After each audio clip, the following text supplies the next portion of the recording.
সরাসরি দেখানোর চেষ্টা করছি হাজার হাজার স্টুডেন্ট কিন্তু এই আন্দোলনে অংশগ্রহণ করেছে। তারা যেমনটি বলছিল, সরকার গত 22শে জানুয়ারি কিন্তু তাদের এই দাবি মেনে নেওয়ার কথা বলেছিল এবং 7 দিনের সময় বেঁধে দিয়েছিল শিক্ষার্থীরা।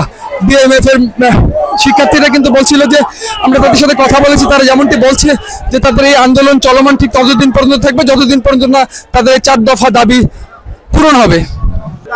দর্শক, আমরা একজন আন্দোলনকারী শিক্ষার্থীর সাথে কথা বলবো, অর্থাৎ বিএমএফ স্টুডেন্টদের সাথে কথা বলবো। তার কাছ থেকে জানতে চাইবো কি কি দাবি নিয়ে আজকে লং মার্চ টু সচিবালয় যাচ্ছে তারা, এই বিষয়ে আপনার কাছ থেকে জানতে চাই।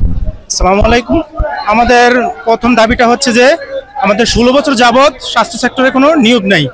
অন্যান্য সকল সেক্টরগুলোতে নিয়োগ আছে, নার্স, আয়া, বুয়া, ডক্টর থেকে সব সেক্টরগুলোতেই নিয়োগ আছে, শুধু আমাদের বেলায় নিয়োগ নেই। আজকে 16 বছর যাবত আমাদের ইন্টার্নি ভাতা নেই, আমাদের নামের উচ্চশিক্ষা নেই, আমাদের একটা এডুকেশন বোর্ড লাগবে, এডুকেশন বোর্ড নেই, আমাদের medical education board of Bangladesh লাগবে, যেটা আমাদের স্বতন্ত্র বোর্ড দাবি করে আসতেছি আজকে 16 বছর যাবত।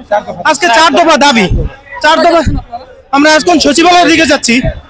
দর্শক, যেমনটি শুনতে পাচ্ছিলেন, আসলে সরাসরি কিন্তু লং মার্চ টু শাহবাগ কর্মসূচির পরপরই কিন্তু সরকারকে 1 ঘন্টা সময় বেঁধে দেয় এবং পরবর্তীতে কিন্তু তারা লং মার্চ টু সচিবালয় কর্মসূচি ঘোষণা করছে। এই কর্মসূচিতে কিন্তু হাজার হাজার স্টুডেন্ট অর্থাৎ বিএমএফ স্টুডেন্টরা অংশগ্রহণ করেছে। আপনাদেরকে সরাসরি দেখানোর চেষ্টা করছি।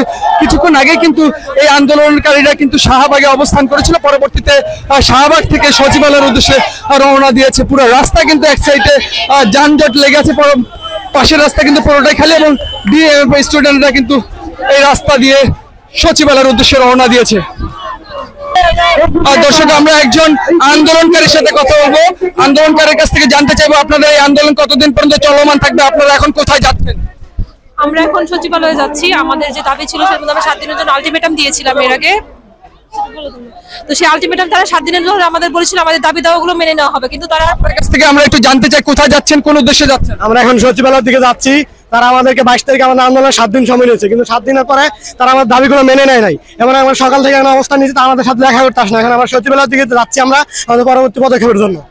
দর্শক, যেমনটি শুনতে পাচ্ছিলেন, আসলে সরাসরি আপনি শুনছিলেন যে আন্দোলনকারীরা যেমনটি বলছে, তারা গত 22শে জানুয়ারি কিন্তু সরকারকে সময় বেঁধে দিয়েছিল তাদের 4 দফা দাবি মেনে নিয়ে। সরকার যদি দাবি মেনে নিত তাহলে পরবর্তীতে তারা শিক্ষা প্রতিষ্ঠানে ফেরত যেত, কিন্তু দাবি মেনে না নেওয়ার কারণে আজকে কিন্তু তাদের এই আন্দোলন কর্মসূচি চলমান রয়েছে। সেই সাথে কিন্তু তারা আজকে লং মার্চ টু সচিবালয়ে যাচ্ছে। দর্শক, আপনাদেরকে সরাসরি দেখানোর চেষ্টা করছি।